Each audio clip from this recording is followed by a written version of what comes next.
George Johnson. Hello, John. Didn't know who was supposed to speak first. I'm here and you're there. I'm John Horgan and you are... George Johnson, here in Santa Fe, New Mexico, where it's rather overcast and drizzly. It's rather nice, actually. Yeah, it's kind of like that way here, too. It feels like fall. It was a little chilly this morning. Yeah, yesterday was my, I think it was my first long sleeve shirt day since spring. Yeah, I like this. Well, I like the changing weathers. That's one of the wonderful things about where we live. Seasons are good. Yeah, I don't think I'd like to live in Phoenix. Although even in southern Arizona, they do have seasons. They're just more subtle. Yeah, we have real seasons here. So in a few weeks, I know. We're going to have this explosion of color and. Yeah. So anyway, I'm dying to tell you about something that happened to me recently. Oh, and, something good, I hope. I've even found a science angle to it. Good. It was not so much good. It could have been very bad. Anyway, I'll just tell you. This happened on Saturday of Labor Day weekend. It was early morning, and I let my dog out, fed him on the deck, and then I'm making coffee, and he runs off into the woods and takes a crap. And so I'm inside in our kitchen, and we have these sliding glass doors that look out on our deck. And I glance out, and I see Merlin is back on the deck, and he's sort of pawing his face. He looks very distressed. And I look out, and I can see he's got these speckles all over his face. So I'm thinking, what the hell? Speckles, like it's kind of yellow. White speckles? They look kind of yellowish, and almost like he'd been splattered with mustard. And so I opened the sliding glass door, and immediately this smell it really was like a slap across the face. Really sulfurous, rotten egg, garlic, burning rubber. My eyes were actually watering because the smell was so intense. So I realized, of course, that Merlin had been sprayed by a skunk. So I was afraid it was going to be like mustard gas, and you were under attack by terrorists. I'm telling you, this shit is like mustard gas. This stuff is nasty. You have not smelled skunk unless you've smelled it up close. So if you're just driving by a dead skunk on the road, that's really it's nothing. Yeah, that's almost smells nothing good. Prepares you for it. Yeah. Well, it's just the worst. So then I'm inside and I'm thinking, shit, what am I going to do? Susie was still sleeping, and I was thinking I should probably wake her up because she's the animal expert. And then I'm still inside looking at Merlin. He obviously wants to come in, and I'm thinking, no way, I've got to wash him or something. And then suddenly, out of the corner of my eye, I see this creature walking up the steps to the deck, and it's the skunk. And I remember seeing it and thinking, oh my gosh, it's so cute. It was kind of, skunks have that waddling gait, and it was really fluffy and had the dramatic markings, and it just they look really cool. Yeah, they do, and it just kind of sort of waddled across the deck, and I remember I wasn't horrified. I was more just sort of surprised, like what the hell? Yeah. And then Merlin also sort of glanced at it, and we were both, I think, just startled. And then suddenly, at the last second, it lunged and grappled with Merlin's rear leg and started biting him. My God. Viciously. And so Merlin... It didn't just spray because it was surprised. Then it came back and stalked your dog and attacked him. Right. And it's rabies, I bet. So it's right next to me, and they're right outside the door, and this thing is noshing on Merlin's leg, and Merlin is howling in pain, and then he starts biting the thing on the back, and it lifts up its nasty face and started snapping at his snout. And at this point, I slid the door open and started kicking the thing. And then it started coming. It fell off Merlin's leg, and then it lunged at me. And it's trying to snap at my ankles, and I didn't have any. I had shorts on, and Merlin, meanwhile, he goes darting into the house, and then the skunk is right behind Merlin, and I slammed the sliding glass door shut and just caught the skunk. Whoops! And just caught the skunk on his neck, and then I'm like slamming the door on the skunk's head. and it's looking up at me like it was just making it matter. It just kept, it was looking at me like, I'm gonna get you. And then I finally shoved it out, and it's like, and by this time it was squirting. It was squirting this spray all over the deck. So then I'm thinking, what the hell What the hell do I do now? So I ended up running into the garage. I thought, I'll get a shovel or something. And then I saw a pitchfork. And so I grabbed this pitchfork, and I went out on the deck, and this thing is still lunging at me, and it keeps turning around, and it was spraying these jets of this yellow goo that were just missing me. And I'm trying to stab the thing with the pitchfork, and then finally I got it. I sort of actually pinned it between two tines, and then I hurled it out into the lawn. And to make a long story short, I ended up finally killing the thing, although it took a really long time. Their skin is incredibly Did you stab tough. it to death with the pitchfork? I actually sort of pinned it down with a pitchfork, and then I whacked it on the head with a shovel until it finally died. Wow. And it was, the whole thing was so freaky. I mean, we live like an hour from New York City. Yeah. So we live in we have woods. skunks all the time, but they've never attacked. Well, skunks are, we have skunks around here. I've seen them before, but they're very shy. Yeah. And unaggressive. They just kind of go waddling off when they see you. They don't want to mess with anybody. So Well, we've had pretty brazen skunks actually in our backyard. I mean, we're kind of on the edge of town, and we got on the skunk circuit for about 5 years, and they would come out of an arroyo that was about half a block away, and they'd come out of the mountains at night and come foraging in our yard. And for a while, they colonized the shed that we had in back, and the mother skunk brought in her baby skunks into the shed. I and bet then they're they got really locked cute. in there because I didn't know they were in there. And then the mother skunk was desperately trying to claw into the shed to get her babies, and then the babies actually dug a huge hole through the wall to try to escape. They're very good diggers. They're always trying to dig into Susie's so they're bird cage. pretty aggressive, and I used to they'd come to the back door and they would stare in because they wanted the cat food. Yeah. So I would sneak around the back, and then I would throw rocks at them. But they're not aggressive. And they would just look at me like, yeah, what? They weren't scared at all, but, if one had ever lunged at me and grabbed my leg and started chewing at it, that's horrifying. Merlin is a 120-pound dog, so this thing had sprayed him, and Merlin ran away. And then the crazy thing was that it stalked him. It went after that's this what big I've just dog. never... Well, did the skunk have rabies? Yes, it did have rabies. I mean, I knew it had rabies before we had it tested. That's because rabies is a central nervous system infection, right? Yeah, so then I spent the rest of the afternoon, we called the animal control people, and we got some information from them, and then I went on the internet. So one of the things I was worried about was whether you can get rabies from skunk spray. And there are no recorded... So. Well, but, I it's just a virus, so why not? Yeah, I wanted to be sure. So it actually, rabies is transmitted primarily by saliva, so it's actually a really interesting virus. It normally, so you get it normally through here's the science. You get it through, it's one of the oldest known, one of the first diseases to be described. It's been known for it was first described at least 4,000 years ago.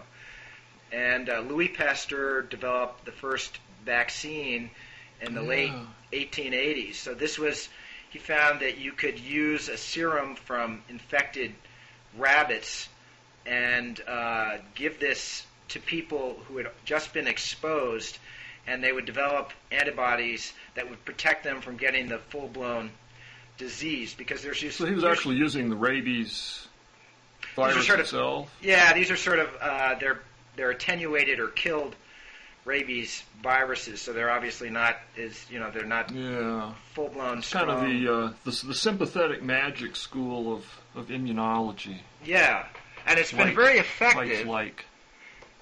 It's been very effective at wiping out rabies among humans in the developed world, but there's still about 55,000 people who die of rabies around the world. Wow. And it's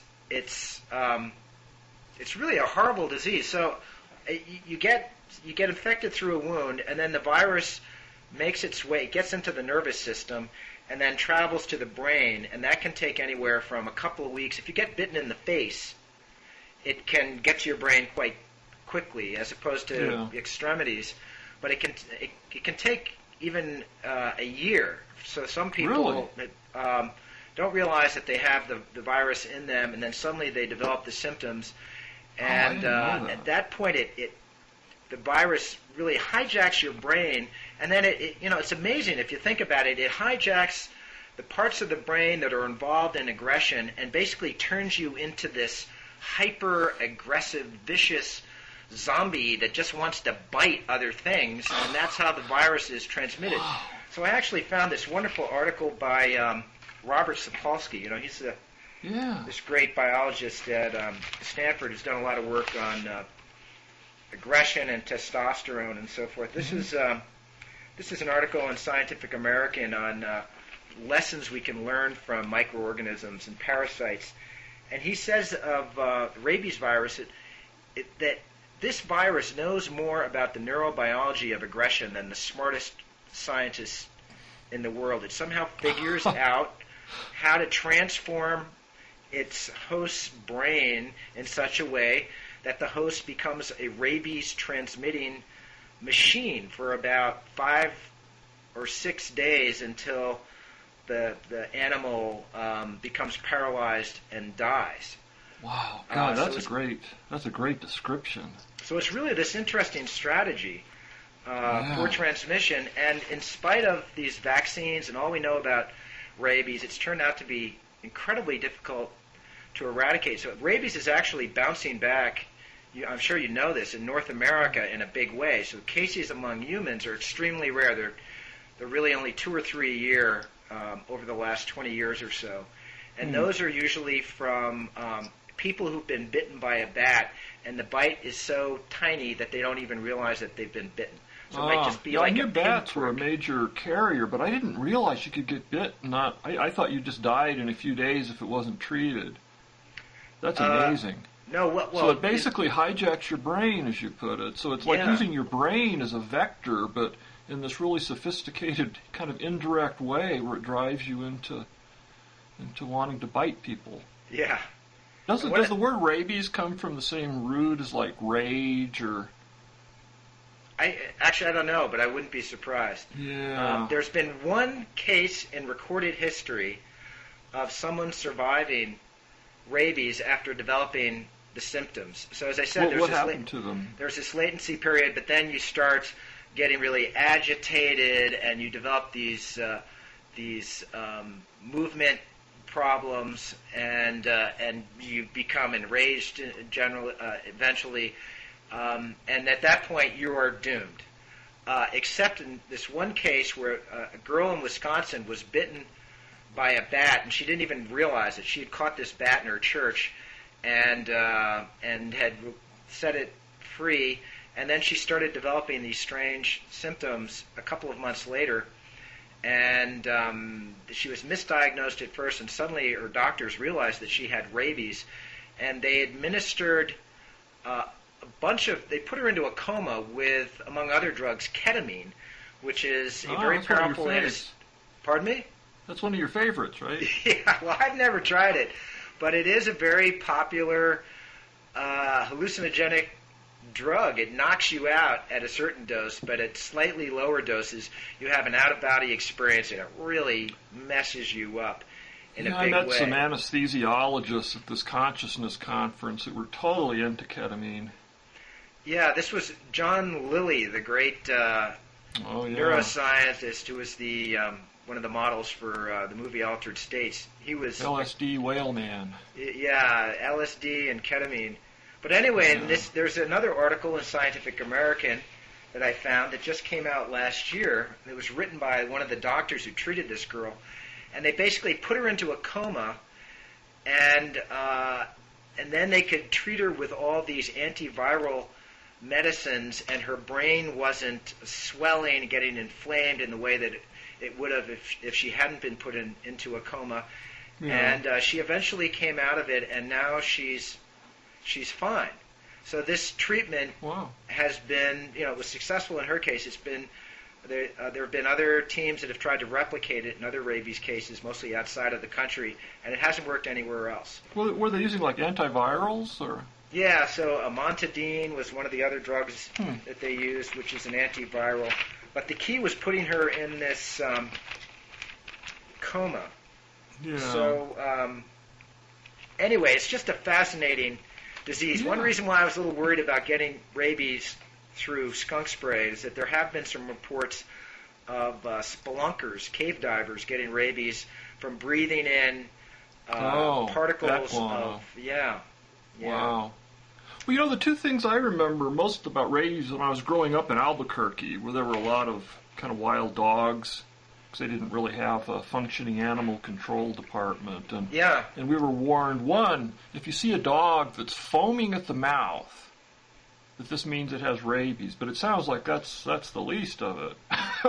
Well, even the foaming at the mouth symptom is, it's another example of how clever this virus is. So, that it's transmitted by saliva, and and it's bites, but and then it's copiously spitting, and you can't swallow. So the reason why one of the rabies was sometimes called hydrophobia, because your throat would convulse and you couldn't swallow. And humans who had rabies, they would become panic-stricken even at the sight of water, because they would be fearful that they'd choke. And I guess some rabies victims, people would try to give them water to try to get rid of all the saliva and foam collecting in their mouth. So this symptom ensures that the mouth will have plenty of saliva in it when the rabies victim is. The rabies zombie is trying to bite someone else. Wow. It's amazing it hasn't taken over the world. Actually, that's so well adapted. But, the other thing I remember about rabies growing up is they'd always say on the 10 o'clock news, they'd say that, some 6-year-old or, sixth grader was walking home from school and got bit by a dog, and the dog ran away, and they'd give a description of the dog, and they'd say, please call if you know where we can locate this animal, so it can be isolated and we can see if it has rabies. And then they'd say, because otherwise Johnny will have to undergo a painful series of stomach injections. Yeah. What was that about? Yeah, that's how the vaccine used to be administered. I'm not sure why it had to be injected into the stomach. It's not done that way. Mainline it into your brain at that point. Yeah, it's not done that way anymore. So Susie ended up getting shots just a few days ago for rabies, because she was, after she got up, she checked Merlin's leg by running her hands up and down it to see if there was any blood, and to see if he, felt any pain when she was feeling it, and so she was persuaded by some of the people we spoke to after this had happened that she could be exposed. Even if there was a microscopic cut in her hand, the virus could get in that way. And actually, some of these same people thought that if I had any sense in me, I would get the shots too, but I decided to, because of my anti-medicine bias. I was thinking that would be inconsistent for you to err on the side of caution. So I told Susie, I think I'd go with Susie on that one, but so it wasn't the classic painful series of stomach injections. No, it was. I think you still need a series of them. So she got it. I think it was in her arm, and she said it was. It hurt, but it wasn't. Yeah, it wasn't this giant shot in the stomach that they used to give. Yeah, but so I told Susie God, what a horrible experience. Oh, but it was. It was cool too. Well, I felt like it's giving you a lot of great material, and I felt like you didn't get rabies, so that's the best part, and your dog didn't. But I know about the smell. I mean, you think it's bad when you encounter it at a slight distance, but it happened to me once when I was very young, and my parents our family still has this cabin up in the mountains near Los Alamos. Yeah. And we were inside the cabin one night playing cards or some dumb dice game called Yahtzee that we used to play. Oh, I used to play that. And then suddenly we heard our dog yelling and running, and fortunately the back door was closed, so it ran under our back porch. And I always thought it was chasing a skunk under the porch, but now that you describe your experience, I'm thinking maybe the skunk was chasing the dog. But anyway, the collision came under the porch and it sprayed, and it was just the most horrible, nauseating, just unbelievably debilitating thing I've ever smelled. Oh, no. How did you... And there's no way to get rid of that, right? Well, our neighbors down the hill, there's this guy down the hill named Doc Bell, and he wasn't a doctor, but he knew all about skunks, so they came up the next day and they said, well, first you have to bathe your dog in tomato juice. Yeah, that's the old remedy. And you have to burn cornmeal in an iron skillet.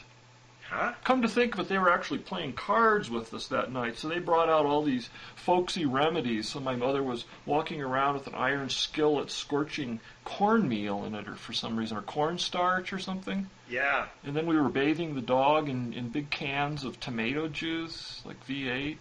I don't know if any of that actually did any good. But. Susie found some remedy that involved hydrogen peroxide and white vinegar and all this other stuff. And we used that to... it turned out Merlin wasn't, for some reason, he didn't really... we just washed him with soap and water that morning, and I guess because we did it so quickly, he doesn't smell at all. But our deck... Oh, that's good. Our deck... So your house isn't like... I mean, our cabin was just kind of, disgustingly skunky smelling for weeks, as I recall. Well, I can. We left and then came back. I still think what would have happened if that damn skunk had gotten inside. If I hadn't just at the last second slammed the. I think it would have gone for your leg next. The door. Well, but then it would have been running around spraying inside the house. God, you would have had to burn the house. I think we would have. Build a new one. Do you have any idea what chemicals in skunk spray? What chemicals?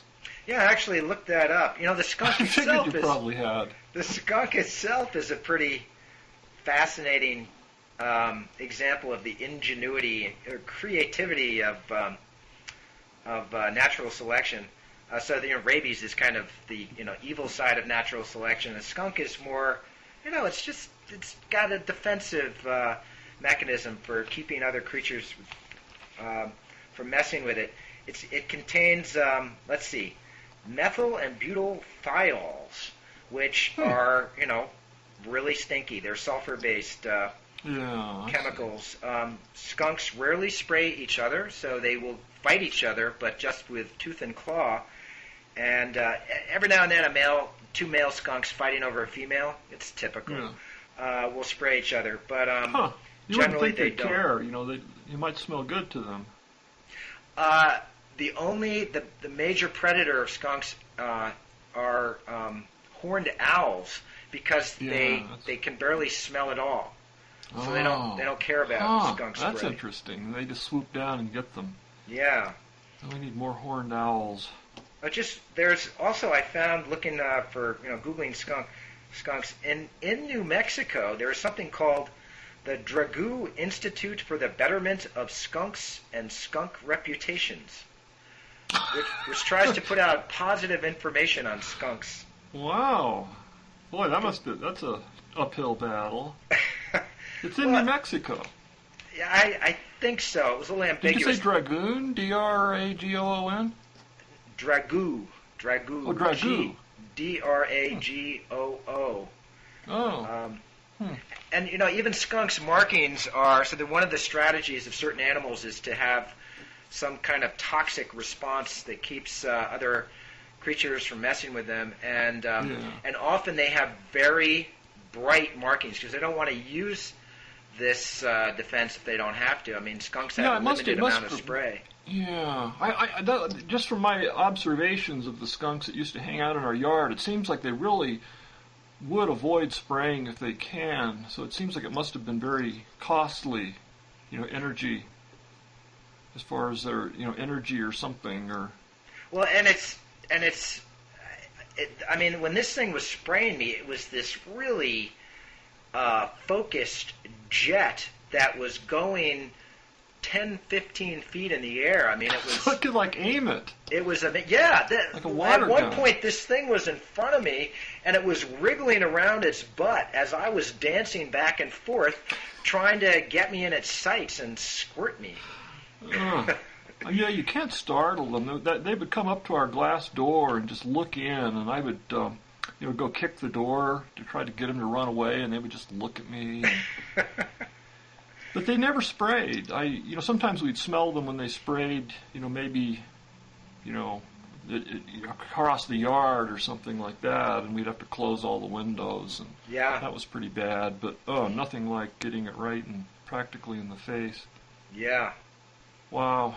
All right, so I've milked that. Oh, I have one more. I just got one more. No, this is good. This is really punchline. Skunks experiences are one of those kind of human things that, they're great. Lead to good conversations. Yeah, I'm sort of glad that nature can bite back now and then.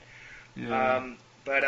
So I told Susie I didn't get the injections, but I said that if I start drooling and snapping at her and the children, that she should feel free to have me euthanized. And so she kind of looked at me and she said, "Where'd you put that pitchfork?" I'm just imagining you coming home from work one day, and then you're kind of in a bad mood, and Susie says something, and then you kind of lunge for her leg and start gnawing on it. And, yeah. Well, that just happened. That happened before this whole rabies exposure. Oh, so that, yeah. So that's it's going to have to be something more dramatic than that. Yeah. Okay. Yeah. Okay. Anyway, all right. So what else we got here? We didn't. They started up the LHC, the Large Hadron Collider, in Geneva, and did the first, sent the beams around the track each way last week, and I guess celebrated with champagne. And so the biggest particle accelerator in the world is up online, and so far no black holes have, sucked the universe into them.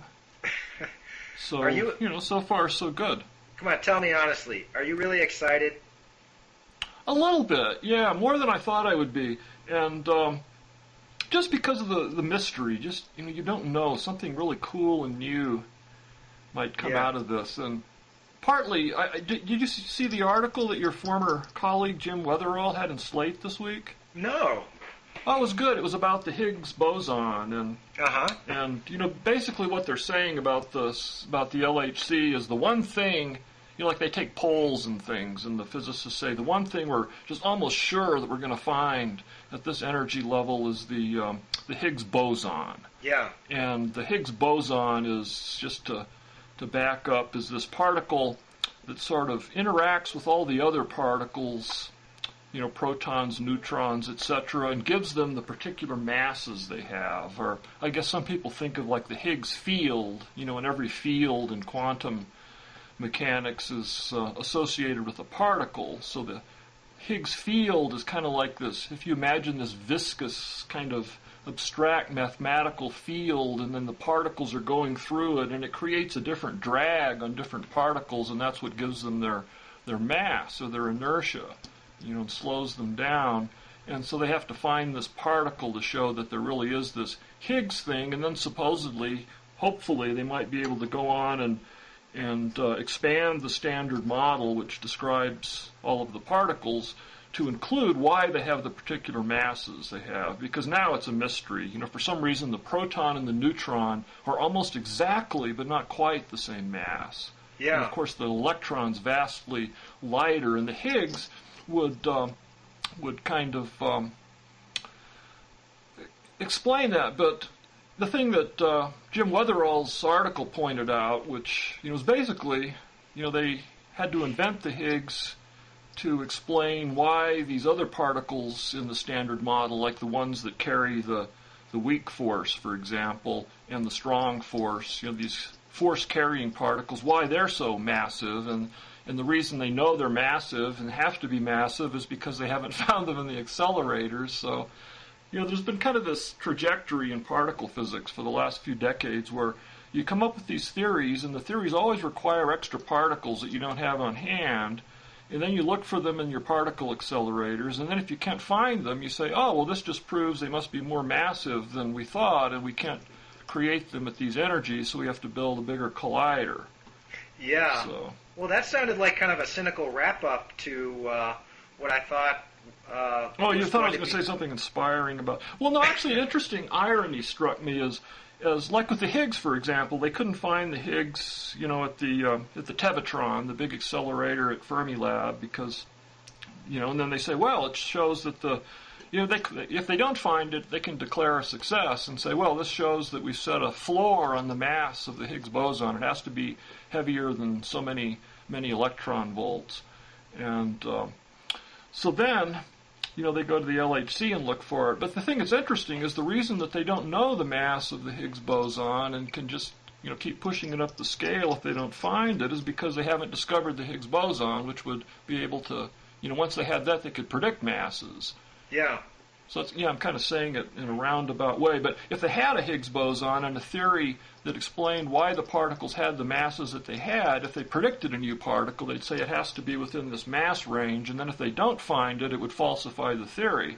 But they don't find the Higgs, so they keep saying, well, the Higgs has to be heavier and heavier, and there's no way to put any constraints on it because they don't have the Higgs. So once we have the Higgs, it would narrow the range possible masses for a lot of these particles that they've looked for over the decades. Yeah, important constraint. I wonder if that would constrain.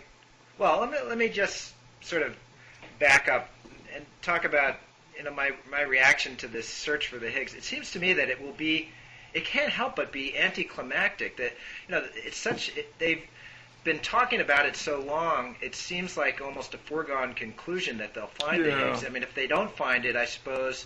Unless they say, oh, well, then it's just at a higher energy range, then that could be the most exciting and rejuvenating possibility for particle physics. But, I mean, if they find it, it just sort of completes the standard model. It doesn't say anything about these larger issues that have really defined physics over the last 20 or 30 years, having to do with the reconciliation of quantum mechanics and relativity, the search for a true unified theory. You can't say a grand unified theory, because a grand unified theory is only unification of electromagnetism and the nuclear forces. So real unification is beyond grand unification. That's the theory of everything. That's string theory or loop space theory and all these other exotic theories. And the honest reporting on the LHC points out that it won't come close to really giving hard data on strings and loop space theory and some of these. Yeah, that seems to be pretty much accepted. But the exciting thing is what it might find that no one expects. And right. And actually, Jim Weatherall sort of made this point in the first piece he did for Slate, which I think you were very instrumental in getting Slate to know about him and publish it. Yeah, that was last spring, I think. Last spring, yeah. And in that article, he was basically saying that, if they do find the Higgs, that would be this big disappointment. But I guess this point was if they do find the Higgs and they don't find anything else, that's just going to kind of complete the standard model, which is still kind of a hodgepodge, really, of different theories that are sort of cobbled together. And one of the means of cobbling them is the Higgs boson, because it explains these seemingly arbitrary masses. But what he pointed out in this new article that I hadn't thought of was, they came up with this idea.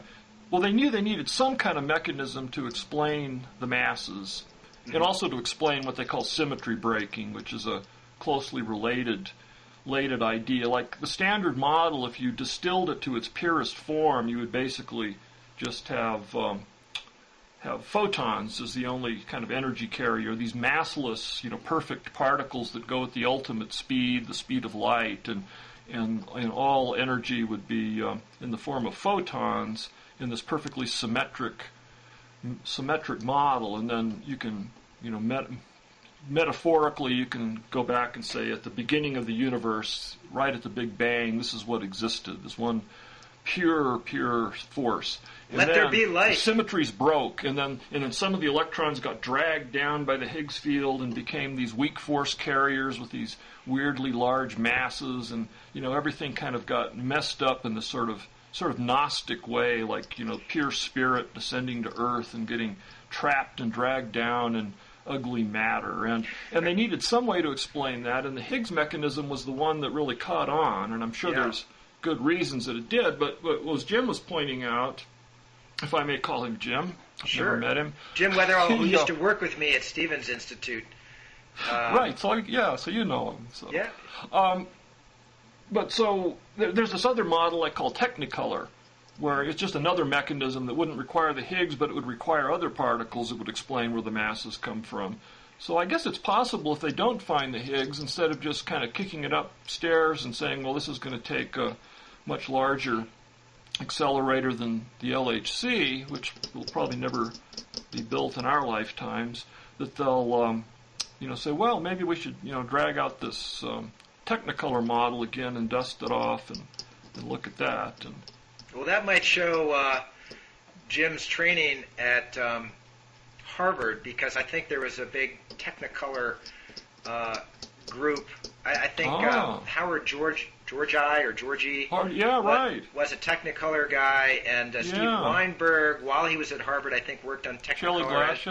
Shelley Glashow, and so maybe there was still some residue of fondness for Technicolor at Harvard while Jim was getting a master's in physics there. Yeah, and there may be really good reasons. I mean, there's probably more than just...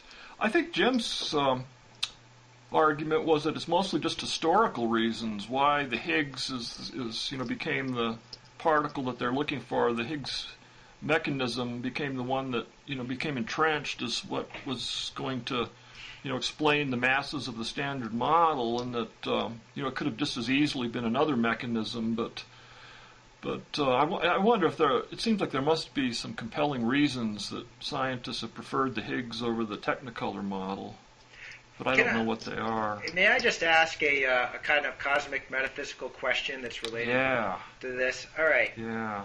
And it's really sort of a question having to do with sociology of science. So I've been thinking about the question of when you pull the plug on a project. When you say that a particular goal is not worth pursuing anymore, or not worth even waiting for, and when you can even mock those who still cling to this goal.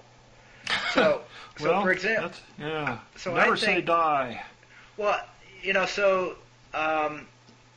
there are religious prophecies that have been made of coming of the Messiah and so forth, and I think it's fair at this point in history to say that we don't need to take that seriously anymore, and we can even make fun of people who still believe in the coming of the Messiah.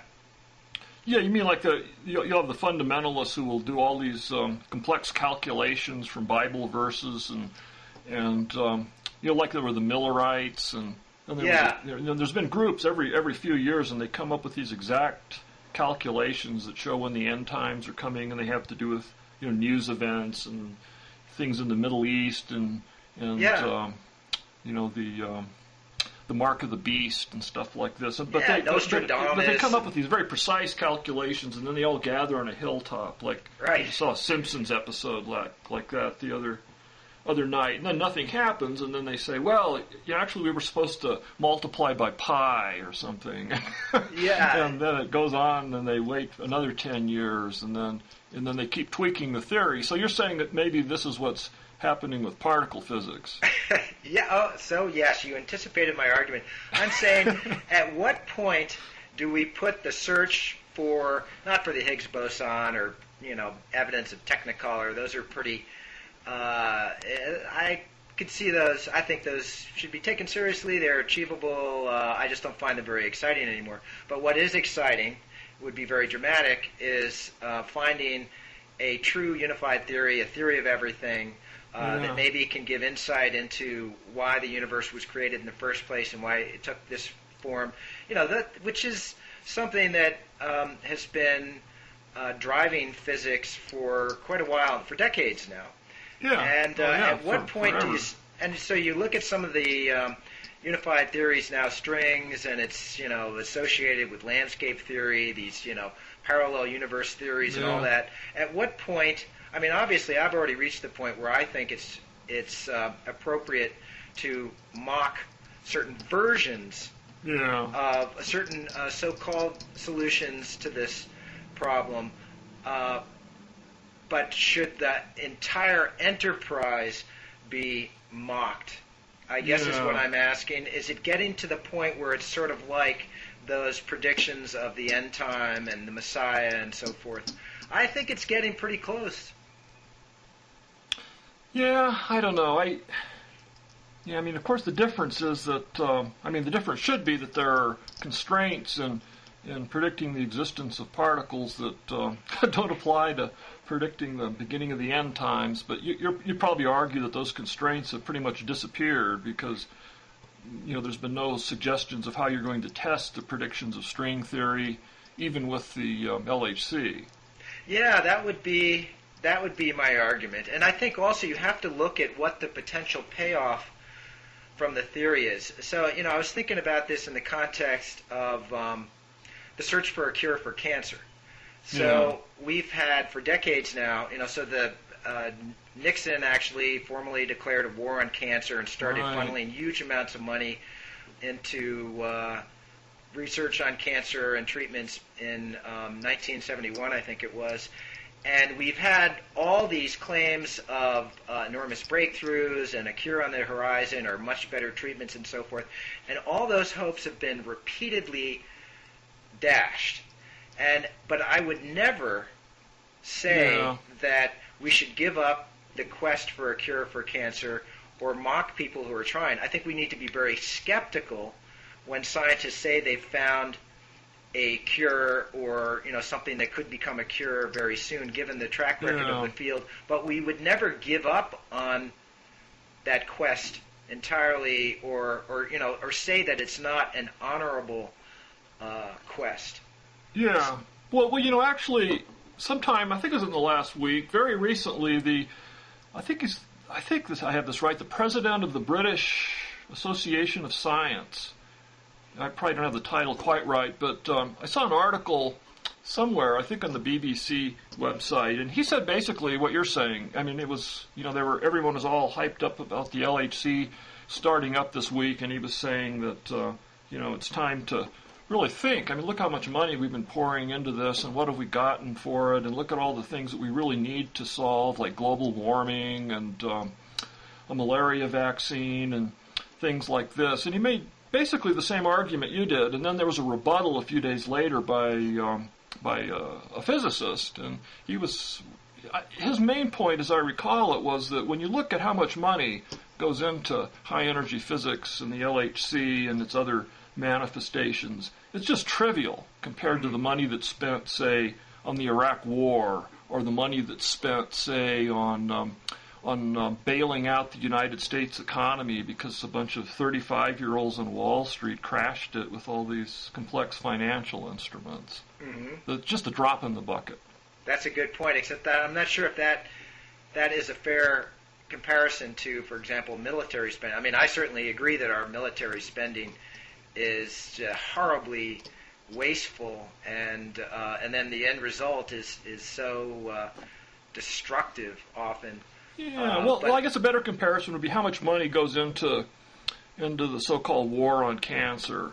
Yeah, or as you said, malaria or AIDS or schizophrenia. Yeah, but again, I don't think that I don't think you can argue that money going into the LHC is money that otherwise would be going into medical research.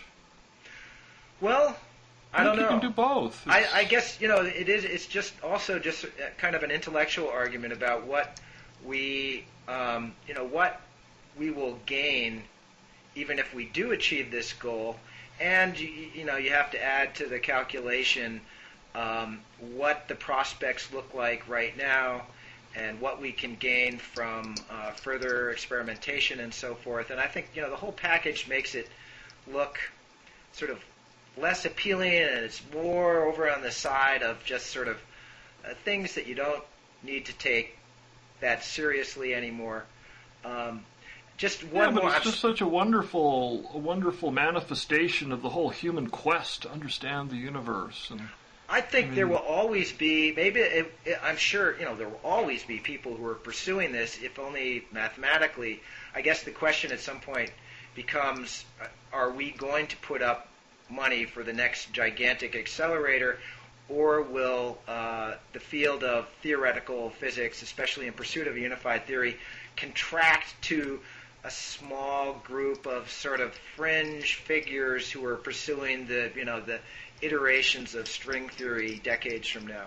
Yeah, well, that's a depressing thought. It is kind of a depressing thought. And it's something that a lot of the string people I talked to when I was out in Santa Barbara a couple of years ago, what they were worried about. If they don't find something really new and exciting at the LHC, it's going to be politically impossible because of people like you to get money for the next big accelerator. But that's what makes it so exciting. I mean, there's no reason to think that they won't find some really interesting, unexpected things that require whole new theories to explain, and that maybe make them, realize some basic flaw or contradiction at the root of string theory, and then that will overturn everything and start making sense. But you got to try. Well, here, let me bring up one other example that you've heard me discuss before on this show: the quest for an end to war. So, there are some intellectuals, and a couple of examples are Donald Kagan, who's an historian at Yale, who's written a lot about the origins of war, particularly in ancient Greece and elsewhere, and a guy named Victor David Hansen, who's also a classicist, who's written a lot about war. Both of them see war as and militarism as shapers of civilization, and as often very positive forces in human history.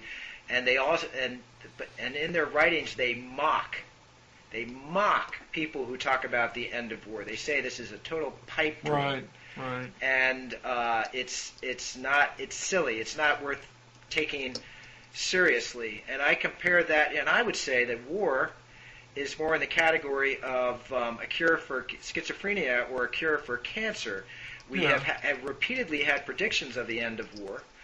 Right before World War I and right before World War II, and at the end of the Cold War, there were major intellectuals who said maybe we can see the end of war now, and then those hopes are dashed, and then these fatalists like Kagan and Hansen come out and sneeringly say, "See, look, it's futile to talk about the end of war. You just have to accept war and militarism as facts of life." And I see that as just the lowest kind of fatalism, and they even they mock people who say that we need to think about how to create a peaceful world. Well, think about it in what sense? I mean, you're saying like a scientific solution, like some sort of vaccine that would counteract the natural rabies viruses we have that make us want to fight each other, or sociological studies, or the solutions will be political. Right. The solutions, I think we need to understand the problem, and I think science has a lot to contribute there. I think we can also try different methods in different regions. For example, the reasons why war might break out in sub-Saharan Africa would be different, say, than war in the former Yugoslavia, or the war that just broke out between Georgia and Russia. And so they're different. But isn't this stuff already being studied, like under the guise of political science and geography? And not as systematically as I think it deserves to be. Yeah. So actually, this seems like definitely a good thing to me. But it doesn't mean you can't do the LHC too. Okay, fair enough. I think it's an interesting question, though. When, what goals, at what point when you're right. there's this endeavor that keeps failing and hopes are dashed when you say enough is enough, there's no point to pursuing this anymore, as opposed to saying we have to keep trying.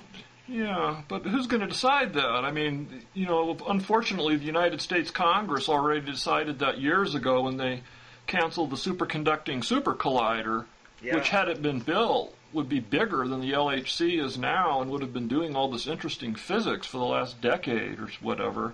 Yeah. And, the people who decided were basically these ignorant, congressmen who just thought, why are we spending the taxpayers' money on this stuff, something? They weren't all that ignorant. Have a new dam for, my state. And, but the scientists should be the ones who are going to decide this. They're the experts on this. But then again, there's the argument that Lee Smolin, the physicist, makes that they're kind of locked into this sort of self-reinforcing mindset called string theory, and that there's not any openings for other ideas really to compete. That if you're a young graduate student who doesn't really know all that much about physics, you're going to get sucked into string theory, and that's the only way you can make a career.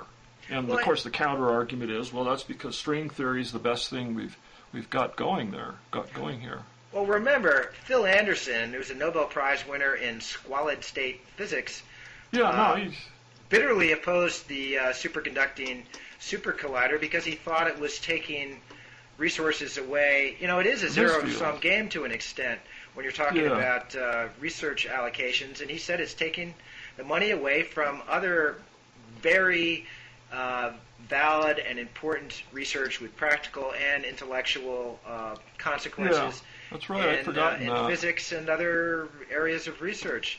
And I actually talked to Jack Gibbons, who was a physicist who was Clinton's science advisor in the early 90s when the debate over the SSC was still going on. And he also was, this was not an ignorant boob. This is a very sophisticated guy. He was very sympathetic toward particle physics, but it just came down to how much you can spend on one thing when there are all these other needs over here. Like even, if you want to talk about space exploration, the Hubble Space Telescope. There's some other exciting things that can be done with that money too that are also in the realm of pure science, and you just have to make these tough decisions. So I don't know. Who makes them? Congress, because they're the representatives of the people. Yeah. Do we need but there's the president's national science advisor, right? Right. I mean, can you even name this person? Oh yeah, I should know his name. It's not. Is it Bromley? I don't know. Did the Bush administration didn't eliminate the position? I guess. No, they didn't. Although he has much less power, and he's basically been trying to justify his existence to all his colleagues over the last 8 years. Yeah. But he's actually it seems like we need like a wise council of scientific elders. Well, this guy apparently is a liberal Democrat, and somehow he has. I don't know how he's done his job. Chris Mooney wrote a lot about him in the Republican War on Science, and how this guy has. I forget I'm not sure if it is Bromley. Bromley might be a throwback to a previous administration, but anyway, he's I read about him. Bush does have these advisors, but it seems as though if they don't agree we need with some Bush, they're power, just thrown out. Like maybe science philosopher kings that can. No, I guess what I really think is that we just, obviously need more money across the board for scientific research. And, that's sort of like being in favor of apple pie and motherhood, but, it's something that's been steadily eroded when it, should be increasing every year, and you set that as a priority, and maybe other things have to suffer. No universal health care, but we should build a $15 billion collider? Well, you think we can get universal health care for $15 billion? I don't know, but I don't know. But we didn't pay $15 billion. I mean, again, the LHC is this this wonderful example of international collaboration with all these different countries putting in some money. So it's not like we were taking on the burden of the theory of everything ourselves. I would like to see it. I would love to see particle physics continue in spite of all the negative things I've been saying about it, just for the the pure thrill of exploration. In the same way that I'd like to see a manned mission go to Mars. That would be terrific. But then in the meantime, I think it's fair to point out that we have some of these other problems that really affect people's well-being that are not being adequately funded. I don't think anyone's disputing that, but let's just hope they find something really cool. Yeah. And maybe it'll be this black hole, which would, I guess you can't really have a limit to that, where you can just have a black hole that would, eat a huge hole in the Earth, right under the LHC and swallow the whole thing, and tragically, along with some of the smartest people in the world, but then it would be contained so that we would learn from it. And well, maybe they would be transported to a parallel world with insectoid aliens who have IQs of 7 million, and they can transmit their knowledge back to us through special hyperdimensional with radio tachyons. Devices. Faster than light particles, and that they'll become these great wise rulers with all this power, and it'll be like the big robots in the day the Earth stood still. They'll come down and enforce an end to war because they can vaporize the whole planet if we don't become peaceful. That's what my students always talk about. That scenario as the only way war will end is aliens coming down to the Earth. Well, have you seen this movie? It's an old movie based on H.G. Wells' novel called The Shape of Things to Come. Uh-huh.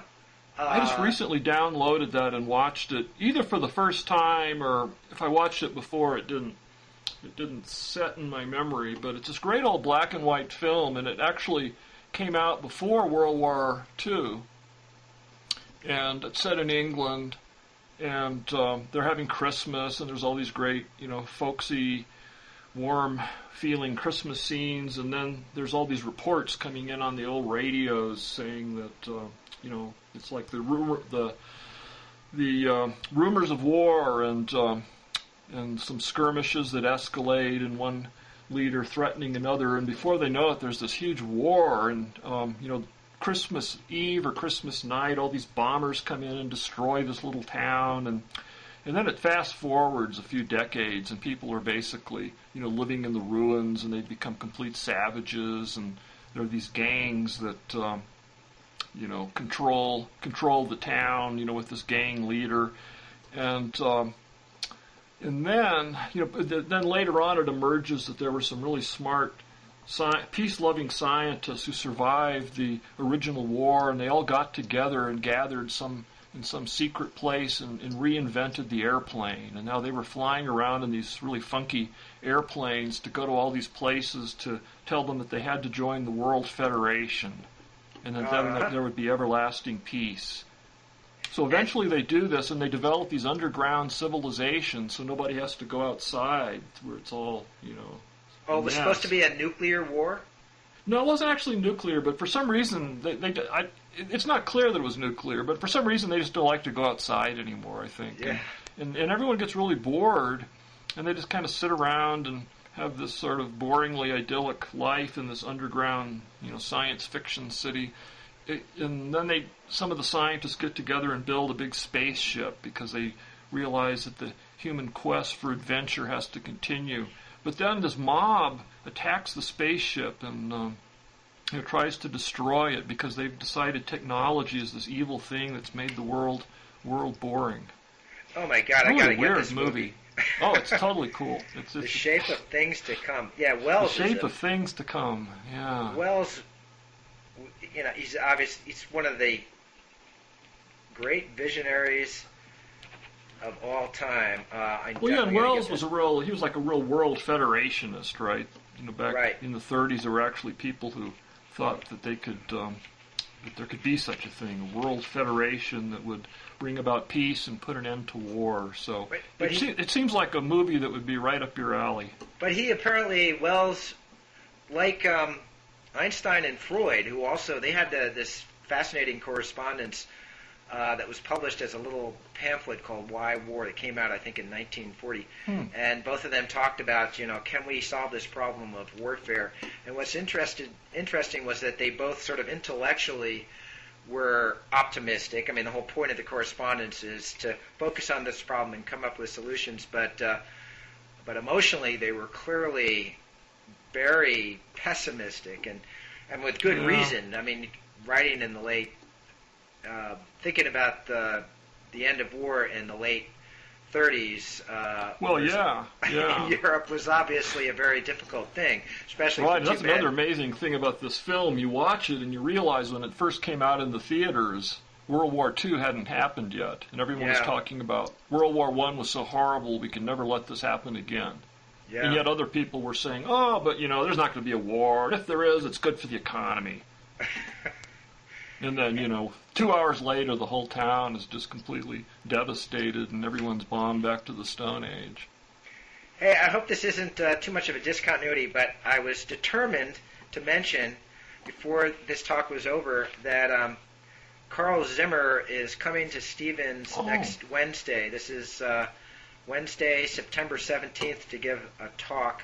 People can find out more about it on my on the website of the Center for Science Writings, and he'll be talking about his new book, Microcosm. And I know he's talked about it on Blogging Heads before, and it really is. I actually just read through the whole thing and finished it about 2 weeks ago, and I just posted something on our blog, and what I said was that it really made me rethink my pessimism about the future of biology, at least pure biology. I read your blog post. Yeah, and so I actually meant that. I mean, I'm trying to convince people that Carl has written something important, but I really think he has. So the book is just about, sort of tells the story of modern research into E. coli, these bacteria that populate our gut, usually harmlessly, but sometimes they can, in mutant forms, they can become deadly. And E. coli have just turned out to be sort of the perfect guinea pig for scientists trying to understand heredity and mutation and even sex. It turns out that E. coli, under certain circumstances, reproduce sexually. Cooperation and conflict and evolution and the tension there. Yeah. And he has this one passage. Well, there are a couple of things that really struck me. In one case, he talks about how E. coli demonstrate the limits of genetic reductionism. So you have a whole population of clones, genetically identical E. coli, and yet if you expose them to the same environment, and they will act in very different ways. So you put them in a nutrient bath, and one E. coli will be swimming all around very energetically, and another one will be a couch potato, just kind of sitting there. Some respond very aggressively to something that's toxic toward them. Others just sort of give up and die. So there's this. But they're clones. Pardon me? Yeah. But they're clones in the same environment. Right. Yeah, that's amazing. And so there's been this whole strain of genetic determinism in the science of human genetics over the past few decades. Actually, one thing that really struck me was Carl said that one of the scientists who discovered this range of behavior among genetically identical E. coli was Daniel Koshland, who was a microbiologist who was the editor of Science magazine from 85 to 95. Mm-hmm. And the interesting thing about Koshland was that he was on this whole bandwagon of using genetics to explain crime and all sorts of medical disorders and poverty. He thought that a lot of these problems that we've tried to see as social and environmental problems might actually have a strong genetic component. And he was sort of beating the drum for that and was really going overboard. I was very critical of him in some things that I wrote for Scientific American. And what's strange is that in his own work on E. coli, he showed that genetics is not all that predictive. So, and another thing that that Carl said that sort of got me thinking is that E. coli, in many respects, are still mysterious. So the ways that they're extremely sensitive in detecting chemicals in their environment that might either be good or bad, and at navigating in relationship to good or bad stimuli. And scientists haven't been able to figure out how they do these things, even though they're so tiny and in some respects so simple. And Carl has this one passage where he concludes that instead of thinking of E. coli as sort of little machines whose parts you can just sort of understand, and then you understand how the whole thing works, he said each one is more like a little brain in itself. Right, I remember that. And I think that can apply to, one E. coli is literally thousands of times smaller than the average brain cell, than the average neuron. Yeah. And yet there's this huge amount of information processing going on. Yeah. And so neuroscientists... And not just information processing, but also then actuating on the basis of the information. And yeah, it's incredible. So I think, I think I've said this in one of our previous chats, but I think some findings, recent findings in neuroscience suggest that each neuron, instead of thinking of it as sort of a fairly simple switch or transistor, it's more like a supercomputer in its own right, or if you want to say a mini brain, to use Carl's analogy. And it just suggests that the brain's complexity is orders of magnitude more difficult to unravel than we've believed previously. Yeah, and I think that I feel that those are profound implications that came through quite clearly in this book. That's one reason why I loved reading it so much. Yeah, well, that's good. I wish I were somewhere near Hoboken and I would drop by and hear the talk. Will it be webcast? Yes, we will webcast it. Yes, thanks for reminding me. We'll my colleague Suhas Sridhar will record it, and we'll throw it up there on the web for everybody to see. Excellent. So, all right. Yeah, we've passed an hour here, I see. 107:02. So I don't know, when are we going to do this again? We'll have to talk to the Blogging Heads folks. I assume have to talk to the central office. See what they say. Yeah, you're going to talk to our friend Michael Brooks about his new book soon, right? Yeah, well, sometime in November, because he's not coming until mid-November. Oh, he's going to actually be here in the States. He's coming to give a talk at Stevens. So sometime before then, I'll talk to him about his book, 13 Things. 13 Things That Don't Make Sense. 13 Things That Don't Make Sense, yeah, which I'm really looking watch forward for it. to. It's a really cool book. Yeah. All right, George. Okay, good talking to you. Watch out for those skunks. Yeah, I will. You too. I will. I'll talk to you soon.